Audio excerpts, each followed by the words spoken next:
Assalamualaikum warahmatullahi wabarakatuh. Yang saya muliakan Tuan Imam Bilal, Panitia Puasa, seluruh muslimin dan muslimat yang hadir.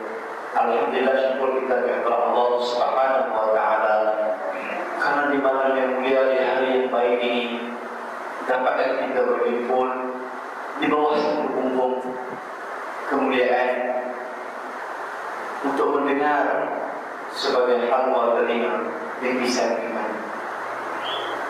Bertepatan 12 Rabiul Awal tarikh kelahiran Islam, lahirnya seorang putra yang dinamakan Muhammad, putra Aminah yang dinamakan Muhammad sallallahu alaihi wasallam. Untuk Allah dari tarikh 12 Rabiul Awal sebagai umat yang mengaku beragama Islam, kita meraihkan, kita membesarkan hari kelahiran Nabi Muhammad sallallahu alaihi wasallam yang kita sayangi, yang kita cintai, yang kita kasih. InsyaAllah mudah-mudahan kita mendapat rahmat dan syafaat seperti mana dimungkinkan dalam Al-Quran, wa ma arsalnaka illa rahmatan lil alamin. Tidak kami utuskan kamu wahai Muhammad melainkan untuk memberi rahmat bagi sekalian al-alamin. Jadi insyaAllah pada malam ini kita berkongsi sedikit sebanyak, bukan mengajar, berkongsi.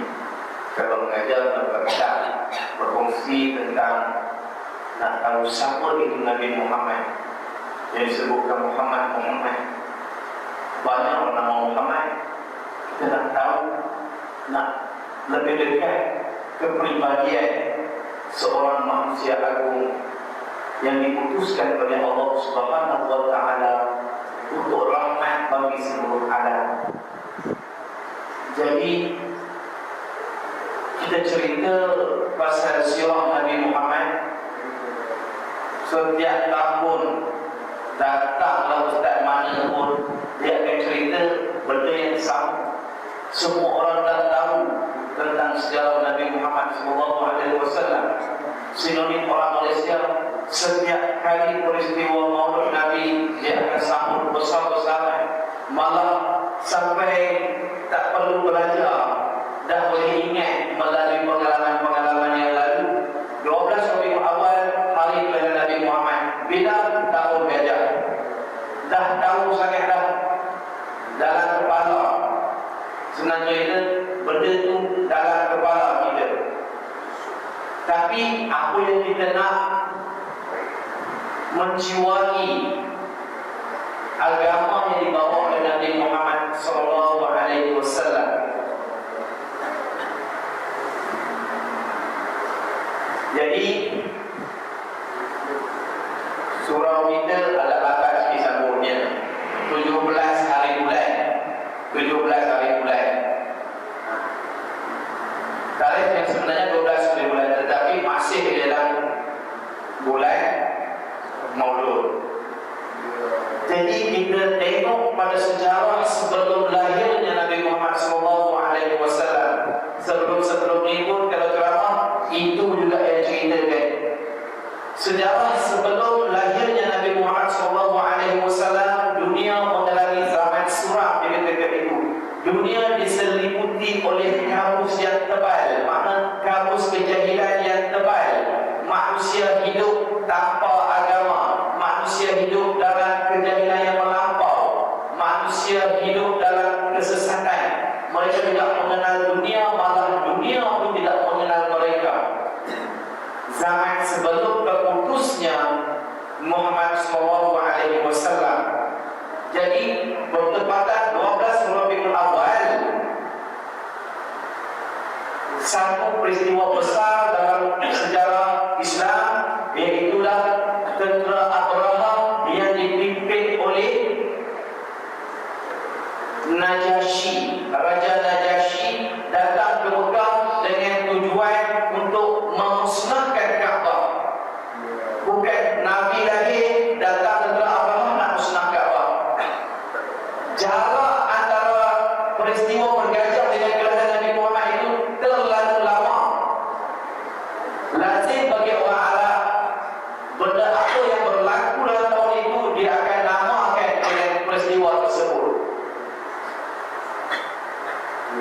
Datang tentera Abraha dari bumi Syam untuk menyerang Kaabah. Di ketika itu Mekah ditakbir oleh Datuk Nabi Muhammad SAW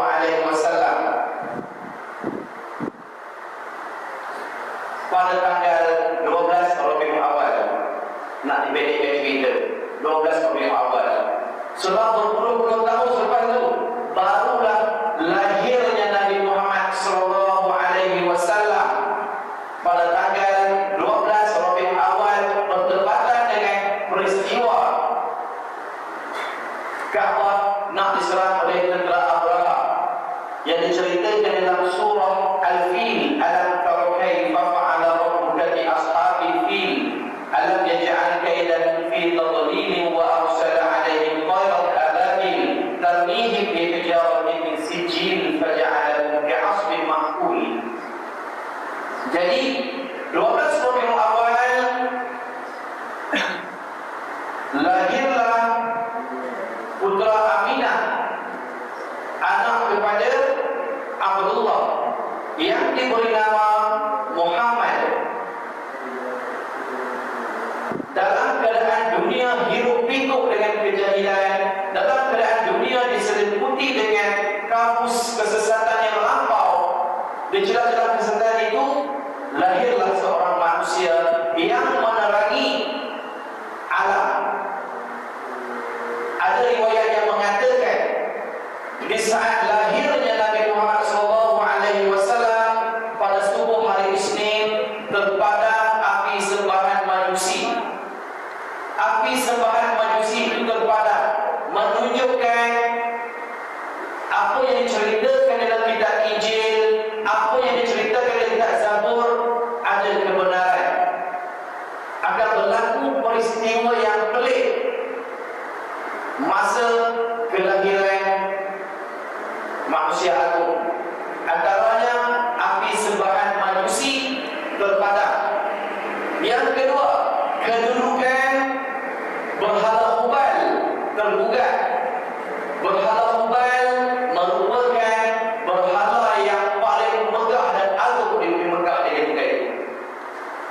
Berhala Daus, Zulkhalsah, Al-Yunis, berhala Sa'ad, banyak berhala-berhala. Sebab di ketika itu manusia hanya bertuhankan kepada berhala sebab batu. Di antaranya berhala Hubal yang berdiri megah di Mekah, goyang di ketika itu, menandakan kehancuran pada satu ketika. Jadi cerita tentang berhala Hubal, Nabi Muhammad SAW pernah bersabda, aku melihat Qama'ah sedang mengheret ususnya di dalam neraka. Dia berkata, wahai Aksam, aku melihat Ibnu Qama'ah sedang mengheret ususnya di dalam neraka. Yang Qama'ah ni rupa dia, mirip wajah dia macam dengan kamu, wahai Aksam.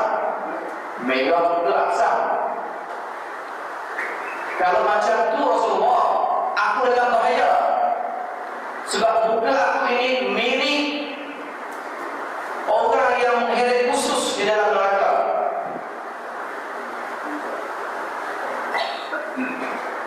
Jadi kenapa dia mengheret usus? Timbul persoalan. Kenapa dia mengheret usus?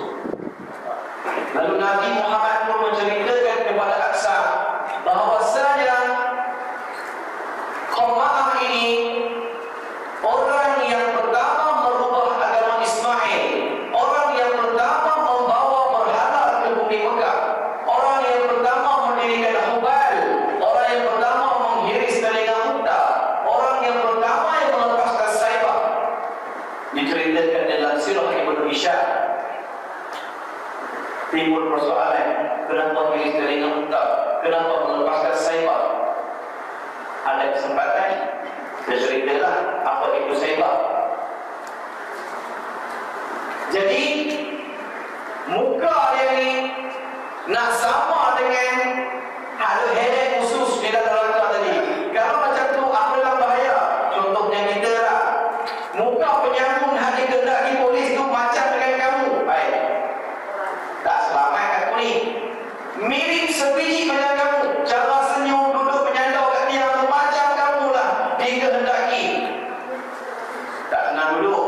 Jadi Aksan ni merasakan begitu. Yang berherek khusus dalam neraka ni muka macam kamu. Jadi Nabi kata, tidak. Sesungguhnya kamu di kalangan mukmin dan pemaaf daripada kalangan kafir. Dia keluar daripada bumi Mekah ke negeri Syam dan tiba di satu daerah yang bernama Balqah, dan ada penghuni daripada keturunan Iblah ataupun Amalek daripada anak cucu Nabi Nuh. Yang satu daerah ni mereka ni sebab berhala di ketika itu. Banyak berhala, dan dia bertanyakan kepada pembesar daerah itu, apa yang kamu dapat masa kamu sembah berhala ini? Kami mohon hujan, dia turunkan hujan. Kami mohon tumbuh-tumbuhan, dia tumbuhkan tumbuh-tumbuhan. Apa saja yang kami hajati, dia tuntutkan.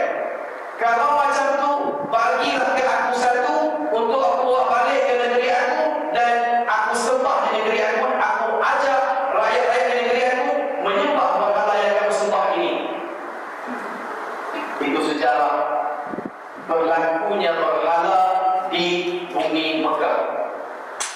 Banyaklah berhala di bumi Mekah, kalau kita nak sebutkan, tapi antara berhala yang ternama di ketika itu berhala Daus, berhala Hubal, Zulkhalsah, dan berbagai-bagai lagi jenis nama berhala. Dan buat balik ke negeri Mekah, dipasang di bumi Mekah yang dinamakan Hubal, diberi nama Hubal. Sebab itu masa Nabi Muhammad SAW menyebarkan dakwah, misi utama Nabi Muhammad SAW meruntuhkan berhala Hubal. Sebab itulah terdapat pertanyaan hebat daripada penduduk Quraisy. Ini nenek moyang kami sembah, kamu baru datang nak meruntuhkan agama nenek moyang kami. Jadi kita berhenti dekat diri kita tu, ambil balik peristiwa kelahiran Nabi Muhammad SAW. Nabi Muhammad nasab suci, keturunan yang baik. Ketika lahirnya Nabi Muhammad SAW,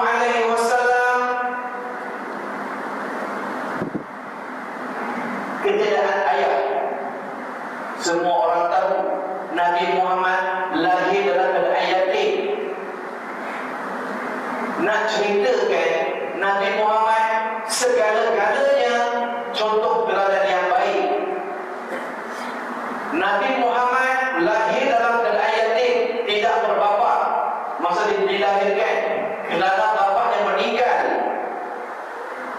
sebelum dia dilahirkan. Masa dilahirkan bukan duduk dengan ibu, terus dipelihara oleh, soal jawab ni, terus dipelihara oleh Halimatus Sa'diyah. Cerita Halimatus Sa'diyah pula, benda ni tahun lepas pun kita kemudian tahun ni berlidah, kena kita mana lagi, memang jalan kita je macam tu. Halimatus Sa'diyah satu perempuan yang duduk di kabilah Bani Sa'ad, satu perkampungan yang terpencil di bumi Mekah. Kabilah Bani Sa'ad. Kabilah Bani Sa'ad ni dia memang terkenal di Mekah. Sebab apa? Bahasa Arab dia memang tuli, bahasa Quraisy dia memang tuli. Sebab itu Nabi Muhammad dia boleh bangkit di kalangan kaum dia. Ana Quraisyun wa ana Arabiyyun. Aku orang Arab, aku bangsa Quraisy, dan aku daripada kabilah Bani Sa'ad. Maknanya aku dibesarkan dalam kabilah Bani Sa'ad. Kabilah Bani Sa'ad bahasa Quraisy dia lunak dan cantik. Di antara bahasa Arab yang paling fasih iaitu bahasa Bani Sa'ad. Jadi datang seorang perempuan daripada kabilah Bani Sa'ad dengan tujuan untuk mencari rezeki kepada pembesar-pembesar Mekah. Orang kampung datang ke Mekah. Mekah ni pusat benda yang besar, kota. Datang di zaman itu, datang untuk mencari anak untuk disusukan, anak ibu susu. Datang keadaan lemah lembai. Di ketika itu di kampung Bani Sa'ad ini kemarau panjang, binatang-binatang ternakan mati kelaparan, tumbuh-tumbuhan kering kotak, sehingga menyebabkan penduduk kampung kena keluar daripada kampung mencari nafkah di luar dalam keadaan susah, kurus tak makan. Jadi datang dengan rombongan unta yang lemah lembai ke bumi Mekah, menuju ke rumah orang-orang kaya di Mekah. Tiba seorang hamba Allah ni yang bernama Halimatus Sa'diyah masuk ke rumah Abdul Muttalib, korban Nabi, bapa saudara dia Abu Talib. Nak sebut pun takut. Jadinya ceritanya macam tu. Masuk, tengok ada seorang budak baru dilahirkan, bapa tak ada. Bapa meninggal sebelum dia lahir. Nak disusukan. Macam mana aku datang nak cari rezeki, nak cari nafkah, tuju pula budak dah lah, bapa tak ada, tak meninggalkan harta, susah. Diceritakan Datuk Yusri, budak ni memang susah. Bapa dah meninggal, tidak meninggalkan apa-apa harta pun. Kecewa, fresh. Datang nak mencari nafkah, datang nak beli keperluan hidup, lagi bertambah susah tengok budak ni. Fikir-fikir tak boleh, tak kerja macam ni. Balik. Kawan-kawan lain semua dapat anak orang kaya, nak dibawa balik ke kampung dan mendapat imbuhan lagi. Kenapa dia susah? Manusia kan, hati kita akan berbicara juga. Keluar daripada rumah, balik berbincang dengan suami, macam mana nak ambil juga kan. Faham kita macam pula kan, dia cakap bahasa Arab pula ceramah, nanti orang tak faham. Nak ambil juga kan budak ni, berfikir-fikir tak dapat. Anak yatim susah pula, main-main dah jauh kan, alang-alang elok Makassar, dia sampai ke Pangkalengan, contohnya ambil juga lah, bawa balik juga lah. Malu dengan kawan-kawan tadi, dia boleh bawa balik, kita tak bawa balik.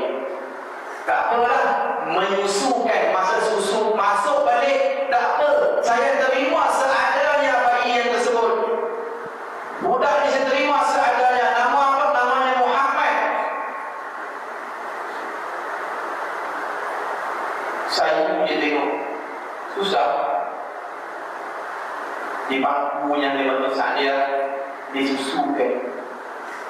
Setelah Nabi Muhammad telan saja susu dia, terus mencampakkan rasa kasih sayang dia dan jiwa kepada budak. Terus tanamkan kecintaan terhadap budak. Hilang kebinasaan, kesusahan yang ada dalam kepala dia itu hilang setelah Nabi Muhammad telan susu daripada badan dia. Makna kata sekelip mata Tuhan merubah jiwa, tanam kecintaan, terus sayang, terus cakap jom balik terus. Tak tunggu lama-lama dah, bukan nak fikir beli dah, bukan nak fikir makan dah, terus sayang, bawa balik. Masa dalam perjalanan balik tu, ini benda-benda pelik berlaku, sampai kan dia sendiri pun jadi takut, jadi pelik. Memang benda-benda pelik berlaku. Sebab Nabi Muhammad manusia tetapi dikurniakan mukjizat. Tak macam kita. Kita mukjizat apa?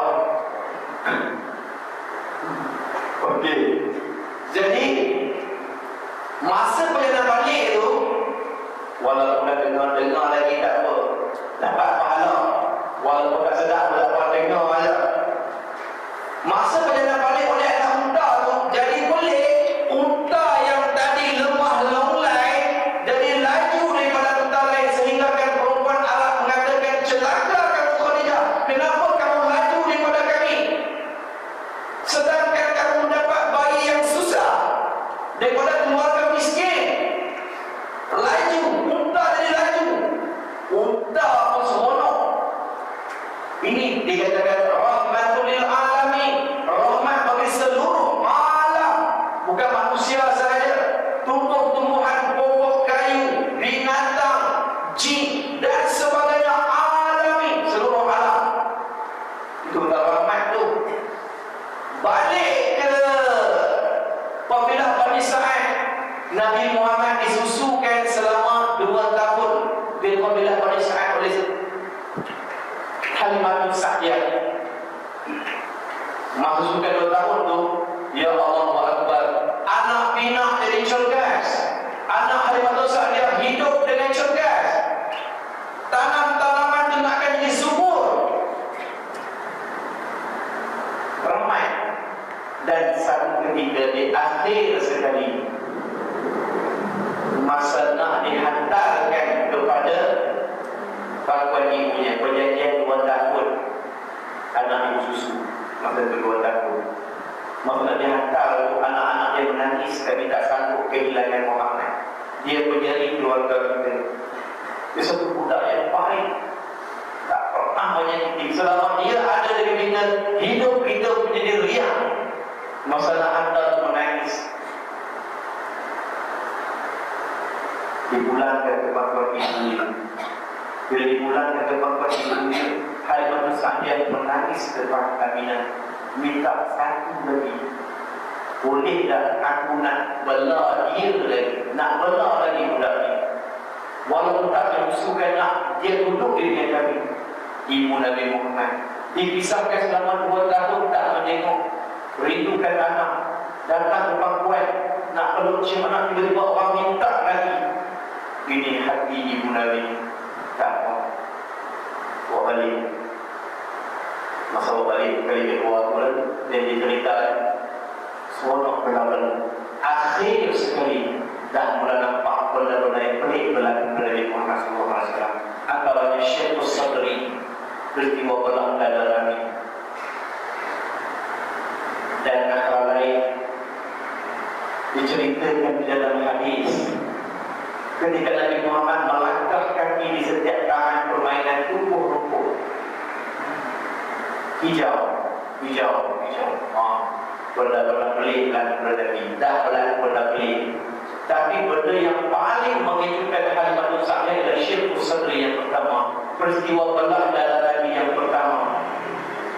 Sebab anak-anak Halimatus Sa'diyah dan teman permainan menceritakan sendiri, datang lelaki kepada Nabi Muhammad SAW, pegang Nabi, belah dada, buang hawan-hawan darah dah itu, proses jahit dah itu semua, dah itu dipelik, tercungak-cungak orang terkejut.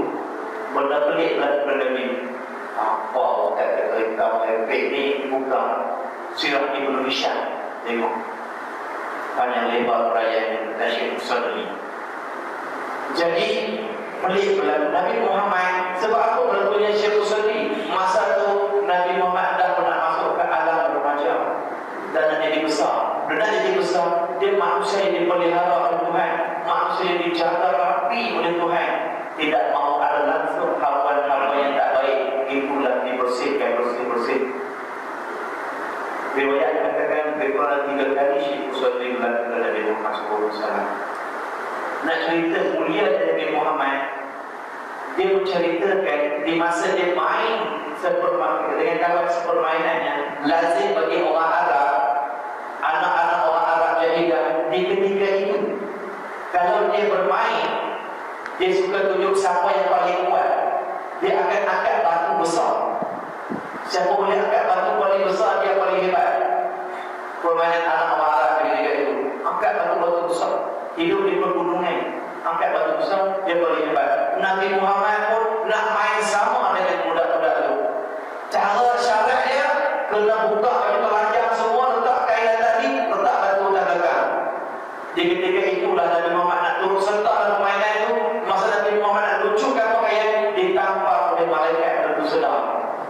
ini kamu tak boleh nak cerita kata mulia Nabi Muhammad.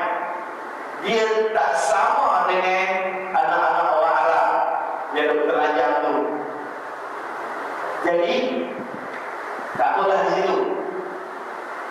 Halimatus Sa'diyah jadi pelik. Anak cerita benda pelik. Berbincang dengan suami, sebelum benda yang pelik lagi berlaku, lebih baik kita hantar cepat balik kat mak dia. Hantar cepat balik kat mak dia. Bila hantar cepat buat ibu dia, genap umur Nabi dia pun dekat 6 tahun, dia hantar balik. Tak berani lagi dah, sebab banyak benda pelik sangat ni. Sedangkan dia sendiri pun tak tahu yang dia sedang menyusukan, membesarkan seorang Nabi yang akan memimpin manusia di akhir zaman. Balik beritahu kat ibu dia begini, ibu dia tersenyum. Lalu masa di pangkuan ibu dia itulah, belum sempat berpeluk cium dengan ibu. 2 tahun tambah lagi 6, 8 tahun berpisah dengan ibu. Tiba kembali di pangkuan ibu, dan ibu dia masa itulah bawa Nabi Muhammad pergi ke Madinah untuk menziarahi keluarga di sebelah bapa dia, dan sambil-sambil nak tengok ibu ayah dia. Seronok kita anak kita nak tahu kan, tergedek sayangnya ibu ni pergi menziarahi kubur ayahnya. Dalam perjalanan pulang, wafatuhu bi Thaibatul Madinah atama qabla wahyi arba'in. Masalah dengan pulang itulah ibu Nabi Muhammad SAW jatuh sakit dan meninggal di sebuah desa yang bernama Aqwa di Madinah.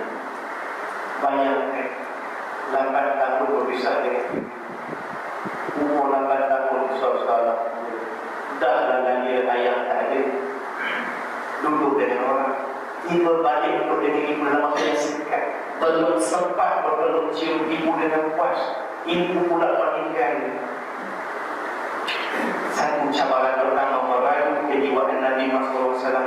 Satu pertanda inilah yang bakal kamu tempuh kejiwaan sampailah kamu meninggal.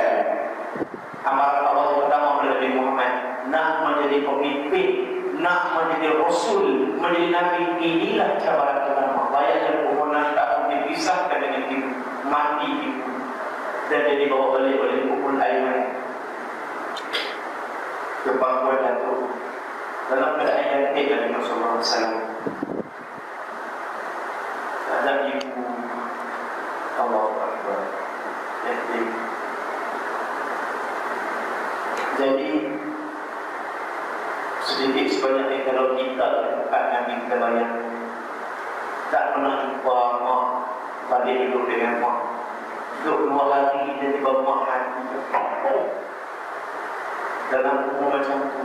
Tua-tua dari tak pada cerdik, umur anak-anak yang masih memerlukan dagangan ibu, masih memerlukan perhatian seorang ibu. Allah Akbar, satu kejiwaan sedih. Dan lagi tidak ada ayah, ibu pula meninggal, duduk dengan Datuk pula meninggal, duduk bapa saudara. Itulah Nabi Muhammad SAW. Selama hidup hanya untuk mempersembahkan yang terbaik, yang terindah, yang tercantik kepada Allah Subhanahu wa Ta'ala. Jadi dalam hari-hari yang Nabi lalui penuh dengan penderitaan, penuh dengan kesusahan, Nabi diuji dengan anak yatim, Nabi diuji dengan kesusahan. Tapi ini yang dikatakan Nabi yang masuk, tidak ada dosa. Tuhan pelihara, walaupun dia lahir di tengah masyarakat jahiliah, tetapi dia bukan ikut cara hidup jahiliah. Nabi Muhammad sering berusaha. Ada tempat yang Nabi Muhammad lazim berusaha, iaitu di Gua Hira. Sebab jiwa dia tak sama dengan jiwa orang Mekah. Jiwa orang Mekah di ketika itu, Allah ni buat mandi,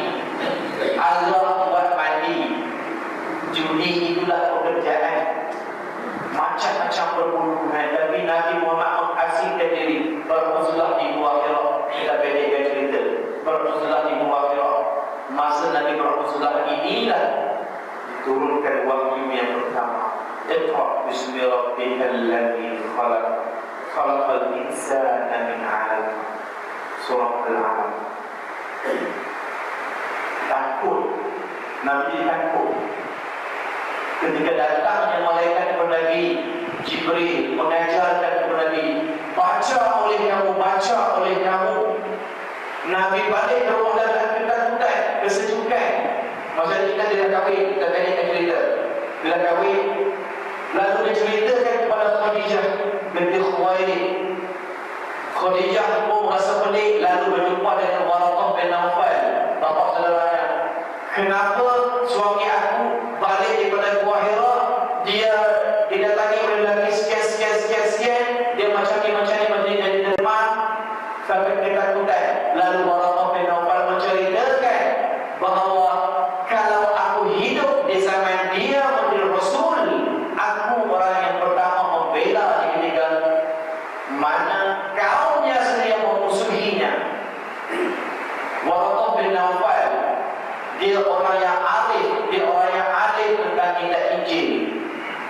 Dia sudah baca sejarah Nabi Muhammad SAW. Sebelum Nabi lahir pun dia dah tahu benda ni akan berlaku. Jadi Waraqah bin Nawfal menceritakan, kalau aku hidup di zaman itu, akulah orang pertama akan membela suami kamu. Terkejut, rupa-rupanya suami aku ni Nabi akhir zaman. Ini diberitakan dia nak menjadi Nabi, diberitakan dia nak menjadi Nabi. Nabi Muhammad SAW yang kita kasih, yang kita sayang, yang kita cintai, sejauh mana sayang kita terhadap Nabi Muhammad SAW? Tanya diri kita, sejauh mana kasih kita kepada Nabi Muhammad SAW?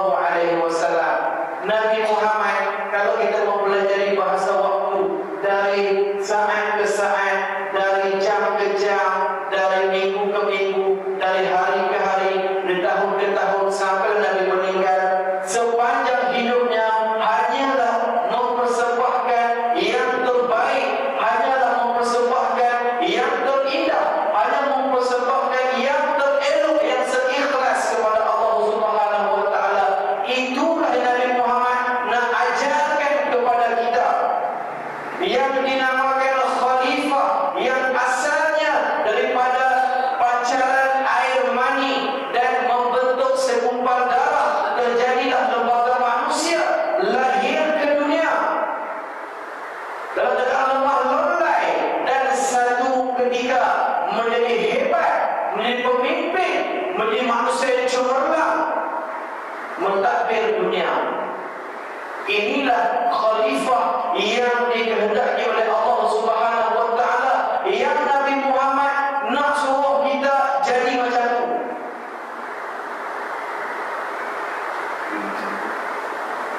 Apa segala jenis perbuatan kita, apa segala jenis kebaikan yang kita lakukan, hanyalah untuk mempersembahkan yang terbaik untuk Allah Subhanahu wa taala.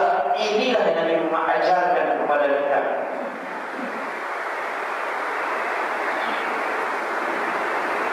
Jadi contohnya macam inilah. Ini benda yang berkaitan dengan hati, berkaitan dengan hati. Kita buat sesuatu benda, sesuatu kebaikan, pada siapa yang kita tunjukkan kebaikan. Sebagai manusia tak dapat lari daripada perasaan-perasaan hadis nafsi. Kadang-kadang kita nak orang tengok kita buat ibadah, kadang-kadang kita nak orang tengok kemuliaan kita, kadang-kadang kita nak orang tengok kebesaran kita. Jadi kita kena memahami hakikat bahawasanya kita ini pelakon di pentas opera Tuhan, dan Tuhan menyaksikan lakonan kita, dan kitalah watak utama dalam lakonan tersebut. Kita berlakon, lakonan kita ini hanya untuk mempersembahkan di hadapan Allah Subhanahu wa taala sahaja. Kalau kita ada masih lagi ada perasaan ujub, ingin menunjuk-nunjuk. Inilah yang Nabi ajarkan. Tunjukkanlah segala kebaikan itu kepada Allah Subhanahu wa taala. Buatlah segala kebaikan itu untuk tunjukkan kepada Allah Subhanahu wa taala. Ini saya nampak betulan. Orang selalu cakap, biar orang tak suka kat kita, tapi Tuhan suka kat kita. Kita ubah sikit je. Nak bagi Tuhan suka, bukan nak orang suka juga. Biar Tuhan suka kat kita walaupun orang tak suka kat kita. Okay. Bukan kata salah, tidak, tak salah pun. Tapi kita berbuat baik dengan manusia hanya untuk mendapat kesukaan Allah Subhanahu wa taala. Kalau manusia semua benci, mesti ada sebab, something wrong, kenapa orang dibenci. Lainlah kalau membuat kebaikan ke manusia dibenci, ini memang patutlah Tuhan sayang kepada orang yang benci. Tapi kita buat baik pun orang benci, orang baik yang benci. Pelik, kita ni ada masalah ni. Kita buat baik, orang baik yang benci. Sebenarnya benda ni dalam, dia memerlukan satu masa yang panjang untuk kita berbicarakan soal kepribadian hati naluri. Jadi panjang. Tapi nak cerita sedikit sebanyak, kita berbaik dengan manusia sesama manusia, kita berbaik dengan alam, hanya untuk mempersembahkan yang terbaik kepada Allah Subhanahu wa taala. Kita pelakon. Kalau kita nak Tuhan sayang aja dengan kita, kita akan pelakon. Semua orang tak baik dengan kita, kita ni pelakon yang baik atau tak baik? Kita ni mesti pelakon sebagai seorang ketua penyambut. Semua orang takut dengan kita. Maknanya pelakon yang tak baik lah tu. Jadilah pelakon yang baik untuk dipersembahkan di hadapan Allah Subhanahu wa taala.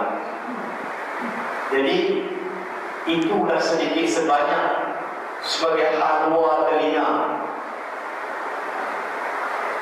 sebagai penghayatan kita di atas apa yang Nabi Muhammad SAW sampaikan kepada kita, nak suruh kita amalkan. Buatlah sebaik mungkin hidup di dunia, sebab ada ganjarannya di sisi Allah Subhanahu wa taala. Buat baik dibalas baik, buat jahat dibalas jahat. Kadang-kadang kita manusia, kita dipuji, kita berbicara cakap buat baik, buat baik, buat baik. Orang yang cakap tak buat baik, unzur ila maqal wa la tanzur ila maqal. Pilihlah apa yang disampaikan dan jangan pilih kepada orang yang menyampaikan. Qulil haqqa walau kana murran. Katakan kebenaran itu walau ianya pahit sekalipun. Jadi agama sifatnya begitu. Walau kita merasakan pahit, tapi benda yang kena sampai wajib disampaikan untuk menjadi amalan selama hidup di dunia. Kita ini musafir, dan kita akan bawa bekalan menuju Tuhan satu hari nanti. Tidak ada seorang pun yang terlepas daripada menerima azab kematian. Jadi sama-samalah kita renungkan bersama dengan peristiwa